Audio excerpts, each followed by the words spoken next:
Hello everyone, welcome back to the channel. If your Noritz Tankless water heater is displaying code 90, the unit is letting you know that its combustion system may not be operating under ideal conditions. This code is often associated with airflow, venting, or maintenance related concerns that can affect how the heater performs. While seeing an error code on a water heater may seem alarming, there are several basic checks that can help identify the cause before moving on to more advanced troubleshooting. In this video, we'll go through a few simple steps that may help clear Norris tankless water heater code 90 and restore normal operation. Try these. Step 1. Check the venting on the Norris tankless water heater.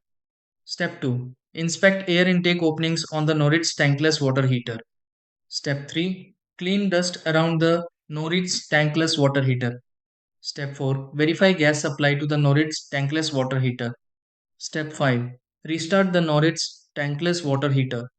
Step 6. Check if code 90 clears on the Noritz Tankless water heater.